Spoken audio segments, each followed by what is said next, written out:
How's it going, everyone? Thank you so much for tuning into this video. My name is TJ, if you don't know me already. If you are seeing this on YouTube, you probably know me from my tech-focused videos that I do. And if you know me, or if you're seeing this on Facebook, you probably just know me in person. But in this video, I want to give you another intimate look into my life living with something called Moebius syndrome, which is the rare neurological condition that I have lived with since birth, and I'll live with it until the day I die, because unlike something like a disease, a syndrome does not simply go away. So, I have done 2 other videos about this in the past, and I always receive the most amazing feedback. People just continue to support me and tell me to keep going with these videos, and while I don't make it a habit to do them all the time, I guess I really should, because if I can spread awareness using the just social media, just making these videos, and if people share these videos or even just watch these videos, then that is good enough for me. Because awareness is the #1 thing that we need right now for people that live with this condition. Because it's not one of those conditions that is heavily discussed in mainstream media or in documentaries or, in the news, if you will, whatever the case may be. It's not heavily discussed. It's not something that people ever know about. And that's the one thing that sticks out to me when I talk about it to people, is they just never heard of it in general. So what is Moebius syndrome? Moebius syndrome primarily impacts the muscles that control facial expression and eye movement. That is what it is in a nutshell. So I can't move my eyes side to side. I can't move most of my face. I can't wiggle my nose. I can't move my eyebrows. And of course, the big one, I can't smile. And you'll notice in these videos, I talk a lot about that, because that is one of the biggest impacts that Moebius has on my life, is the social and emotional element of it.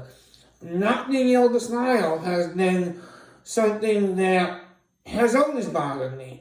I was in denial for many years about it. I just said, whatever, I don't care. People don't need to see me smile. My mother always told me I smile with my eyes, and I completely understood that sentiment. I know what she meant by it, but I still wished in my heart that I could smile when I laugh. I could convey that same emotion to people that don't know me and might be laughing with me or telling me a joke or whatever the case may be. And it has always been something that kind of just, I never fully accepted until relatively recently.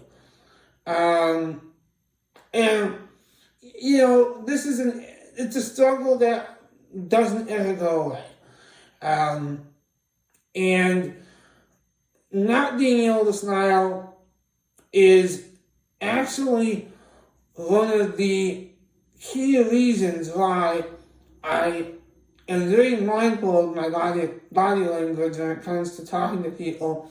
I never want people to think that I'm not a friendly person, or I'm not, a person that likes to have fun and laugh and have a good time, because I do. A lot of people tell me I'm funny. I like to crack jokes. I'm goofy. I love to make people laugh myself. And I think my humor conveys that. But, there's always that one key element that's missing, which is not being able to physically smile. And now is a good time as any to also talk about the fact that for the last 3 years now, I've been slowly working on a book discussing my life living with this condition, and the final title will be I Smile with My Eyes, because that's what my mother always told me. she always emphasized that my emotion is so conveyed by my eyes. And that is, it always stuck out to me. It always stuck out to me. So that's what I'm doing. The book is in progress. It's definitely something that has taken me a long time to write because some of you may not know this, but I've always liked to write since I was young.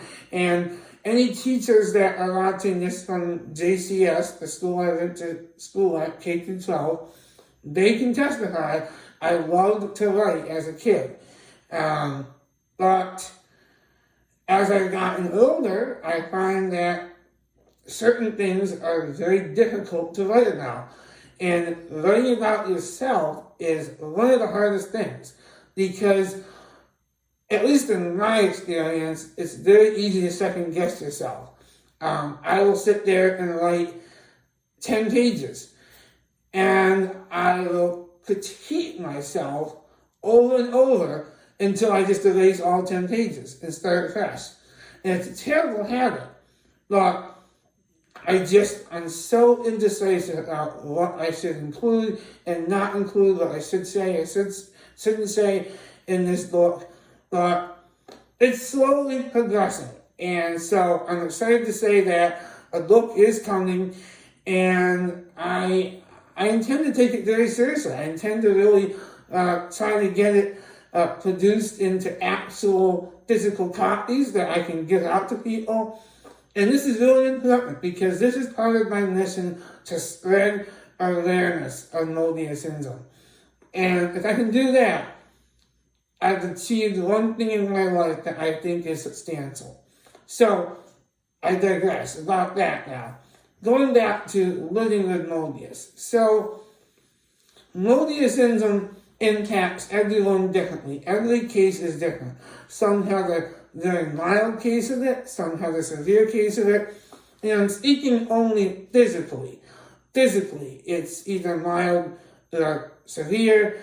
You can't put a label on the emotional and social impact that it has on the individual. You can't say it's either mild or severe, but physically, there's different cases. So it's a very unique and challenging condition in that way. For myself, physically, I'm a mild case. I would say, I would have said, up until the past few months even, I would have called it a mild case, even in terms of emotional and social aspects. But now, with this pandemic, with the COVID-19 crap that has happened in the last few months, I've really taken a step back and I've made a clear decision on how I want to live my life going onwards from here. And it starts with addressing the key things that I have denied myself. And some of these things are what everyone wants, to find a companion, and I've discussed this in my last videos too, but it's really essential because, it's one thing to hear these generic statements that people are making, and by all means, I know they have good intent, but it's not enough to hear someone say, well, you'll find somebody eventually. The right person's out there for everyone. But yeah, those are nice sentiments. They're nice to say. But it becomes disheartening when you try and you try. And in my life, I have found at least a couple times where I thought I had made a real connection with a woman. And this is not particularly my favorite thing to discuss, but I made a commitment to you guys to discuss this openly. So I'm doing it. Dating and romance is probably my least favorite subject, but it has to be said. And I thought I made a real connection. it was a great, it starts off great, and reality kicks in. And when it comes time to determine where it goes from there, we always hit a roadblock. And how I like to describe it is, I feel like, and again, I never wanted to imply that my condition is the only reason why I had trouble in this department. It's not only that, but I like to think that I possess a lot of good qualities. So it does make me wonder if there's that, that invisible barrier, if you will. There's that wall that Moebius syndrome causes. Because it is a very appearance-driven condition. It changes the appearance of the individual and not the intelligence. That is so key to know. Moebius syndrome, in most cases, does not impact intelligence. And so the individual is left with a condition that alters their appearance, alters their self-consciousness, and it's great if you can have that inner strength to bypass those feelings, and I did for years. Perhaps I was in denial. I don't know, I'm not a psychologist, but now it has come full circle, and I realize now I can no longer live in denial. And part of that, going back to the pandemic, is I don't know why, but for some reason, being alone during this COVID crisis hit me hard. Even though I've lived alone for 5 years now. I lived in this apartment, just myself and my dog, and I've been relatively fine. I had some nights where I say, gee, I wish I had a significant other just to spend time with. But most of those times I say, gee, I'm so glad I'm alone. I can do whatever the heck I want, anytime I want. But now, definitely now, I feel like that can't be my life forever. So the question becomes, how do I get past these key things that Moebius syndrome, these key challenges that I feel like it poses to finding a significant other that I'm attracted to? And again, this goes back to brutal honesty. This is where I'm being completely honest with you guys. I am guilty of the same things sometimes that I wish others didn't reflect on me. What I mean by that is, I have a difficult time getting anyone attention, even at any interest level. Just really getting engaged in a conversation, really, with a woman that I don't have an immediate attraction to. And that is my flaw. Because I do believe that's a shame. Because if people could look beyond face value, not just me, but with anyone, and if relationships are based on real connections, and I guess a lot of times they are. I see this all the time, these short-lived relationships where you see these people get together, they even move in together, and then 8-9 months later they've moved on.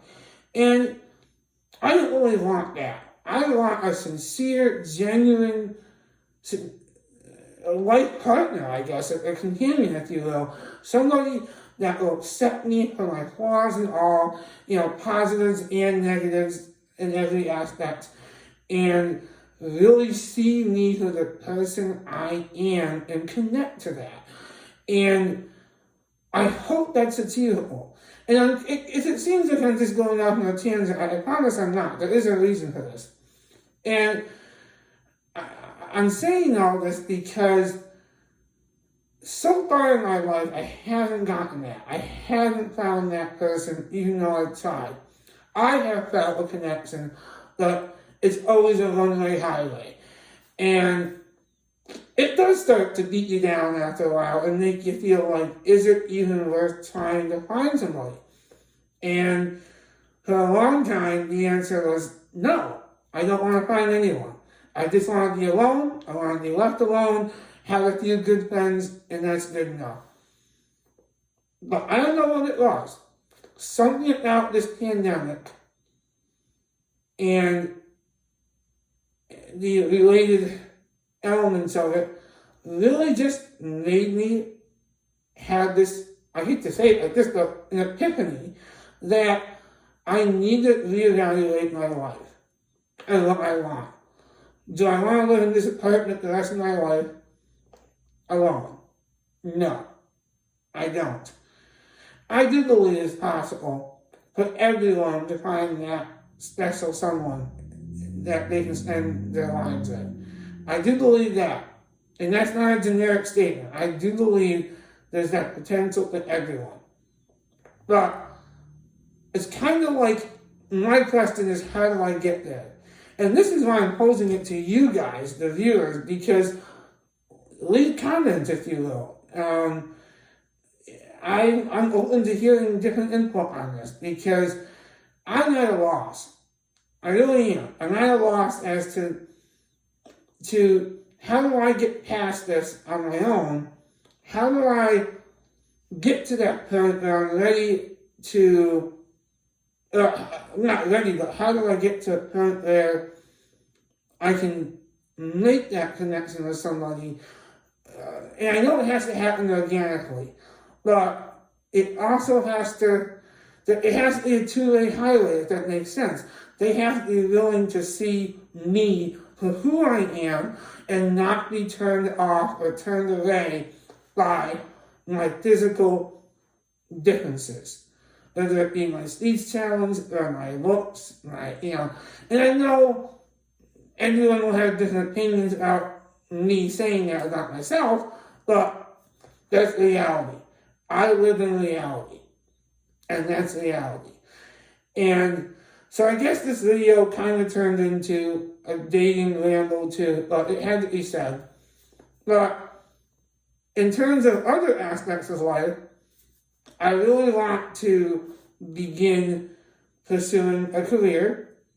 I have jumped around a couple times. When I was in college, I started off taking IT classes, then jumped into business administration classes and took many classes into that field. And then I went back to IT, and here I am now. And what I also was in denial of for all these years I was in college was I suffered from anxiety and depression. And I never wanted to acknowledge it. I heard other people talk about these things, and I said, no, my only issue is Moebius syndrome. That's all it is. It's just physical. Mentally, I'm happy and great and all is well. And I realized, again, around the same time this pandemic started, it really all just hit me at once. I realized how wrong I was. I was not okay. I was not okay for a long time. I was able to push those issues aside. I was able to deny it. Because as long as I maintained my life in a way that it was as stress-free as possible, it was okay. But I realize now how silly that was. I'll even go even more personal for you guys. I do take medication now for anti-anxiety and antidepressant. It's Lexapro, and it helps a lot. It gives me just enough of a boost to where, I feel a lot better. Let's just say that. And so there's a lot of things about Moebius syndrome, though, to be clear, that medication can't fix. medication cannot fix the deeply rooted social aspects of this condition. For example, every so often I see these things shared on Facebook about how much people hate seeing other people eat with their mouths open. And, since I was younger, I'm always super self-conscious. So when I eat either hold a tissue over my mouth like this, or a napkin, or paper towel, or I just don't even look at anyone, or I eat alone, because it's a self-conscious thing for me.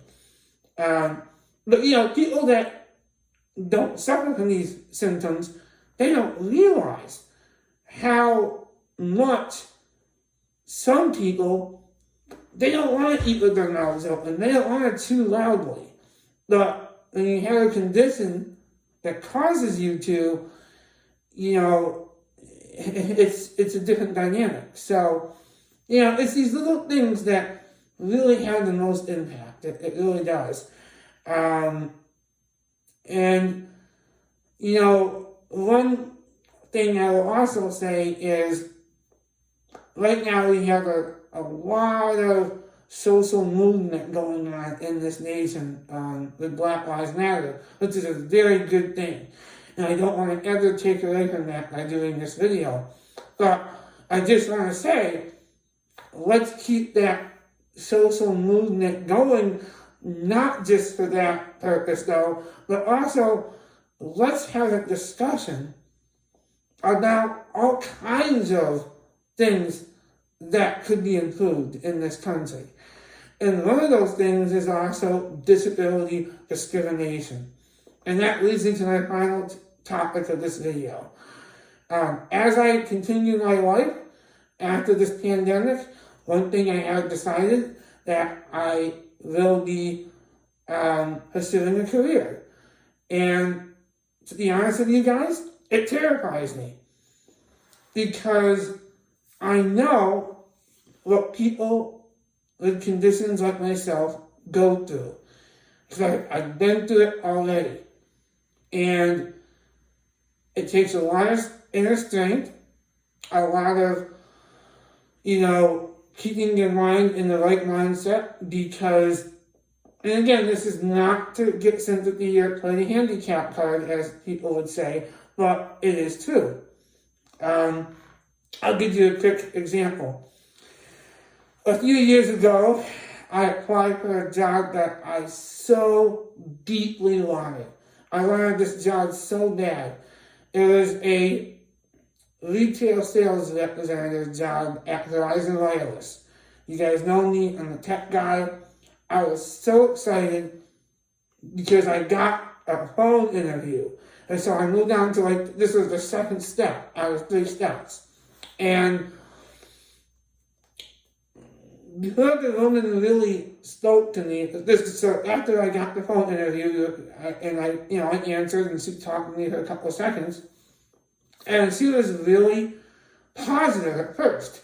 She said, "Your resume looks great. You don't have a lot of sales experience, but your resume looks fantastic either way, and you have the expertise and the knowledge," because I gave my skill set, and it seemed great. But as I kept talking to her, she made a very snide comment. Maybe it wasn't meant to be a snide comment, but I took it as that way because of how the tone that she said it. And she goes, and this is her exact words, she goes, "Though, when you interact with customers, you have to be able to speak clearly."